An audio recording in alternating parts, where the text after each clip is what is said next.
পুজো দেওয়া তো সুসম্পন্ন হয়ে গেল, তোমরা তো দেখলেই খুব সুন্দরভাবে। আর এখানে মা সাবুটাকে ভিজিয়ে রেখেছিল দুধ দিয়ে, খুব সুন্দরভাবে দেখো সাবুটা কিন্তু অ্যাবজর্ব করে নিয়েছে। এখানে সাবু মাখা হবে, এটাই আজকে আমাদের আহার। আর এখানে এই যে ফল প্রসাদগুলোও কিন্তু সমস্ত এখানে নামিয়ে নিয়ে চলে এসেছি। এই আছে নারকেল কোড়া, এখানে আছে চিনি, আর এই আছে মিষ্টি। প্রথমেই এখানে মা সাবুটাকে মেখে নেবে। দেখো সাবু নিয়েছে, তার সাথে আছে বেশ খানিকটা কলা, দিয়ে দিল কাঁচা গোল্লা, বাতাসা, আর যাবে চিনি এবং নারকেল কোড়া।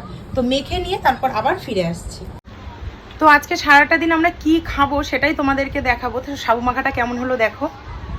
হ্যাঁ, এই কমপ্লিট হয়ে গেল পুজোর দিনে একদম দুপুরবেলায় ঠান্ডা ঠান্ডা সাবু মাখা মায়ের হাতে, অসাধারণ লাগে। তো এখানে দেখো সমস্ত সাবু দিয়ে ফল প্রসাদ দিয়ে আমার সবার প্লেট কিন্তু এখানে তৈরি করা হয়ে গেছে। এবার দেখো বাবানকে এই মিষ্টি দিয়েছি, কি সব থেকে পছন্দের, তাও ওর হবে না। বাবান এই একটা মিষ্টি থাক আজকে। এইখান থেকে কোনটা, তালের শ্বাস? আচ্ছা নাও, তালের শ্বাস দিলাম। তো এই হচ্ছে বাবানের প্লেটটা দিয়ে দিলাম। এ নাও ভাই, দেবো তোকে ওখানে? আচ্ছা ভাই উঠুক তারপরে খাবে। এই যে মা, এই যে সাবু। হ্যাঁ ভাই, ফল দিয়েছি বেশি করে।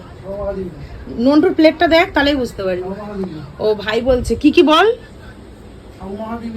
এই অল্প খেতে হয় প্রসাদ।